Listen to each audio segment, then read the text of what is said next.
100 bound எடையுள்ள பெண் நீர்வீழ்ச்சி ஸ்லைடரில் விளையாட விரும்பினாள். ஆனால் ஸ்லைடருக்கு ஏறியவுடன் பணியாளர்களால் தடுக்கப்பட்டார்.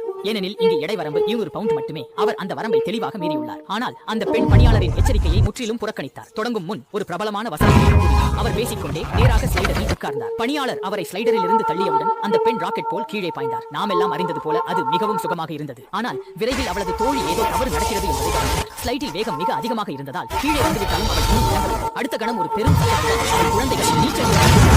நல்ல விஷயம் என்னவென்றால் பாதுகாப்பில் இருந்தவர்கள் யாருக்கும் எந்த ஆபத்தும் ஏற்படவில்லை. அந்த சிறுமி கூச்சலிட்டபடி நம்ப முடியாத சில நிமிடங்களுக்கு முன் நீரால் நிரம்பியிருந்த அந்த குளம் இப்போது அவளால் முற்றிலும் காலியாகிவிட்டது. அவள் ஸ்லைடில் ஏறியதற்கான காரணம் தன் கணவரும் நெருங்கிய தோழியும் ஒன்றாக நடக்கிறார்கள் என்பதை பார்த்ததுதான். கணவருக்கு தன் அழகான உடலை காட்ட வேண்டும் என்பதற்காக பணியாளர்களின் எச்சரிக்கையையும் பொருட்படுத்தாமல் எப்படியும் தன் அழகை வெளிப்படுத்த வேண்டும் என்று பிடிவாதம் பிடித்தாள். ஆனால் உடல் எடை அதிகமாக இருந்ததால் கணவரையே அதிர்ச்சியில் ஆழ்த்தினாள். அதேபோல் தோழியும் நம்ப முடியாத நீரில் மிதக்கும் சர்ச்சை. அவள் ஏற்கனவே ஆபத்தான நிலைக்கு சென்றிருப்பாள். இறுதியாக சிறந்த தோழியின் விளக்கம் ஆறுதலுக்கு பிறகு பேட்டி இனி இந்த விஷயத்துடன் விளையாட வேண்டாம் என்று முடிவு.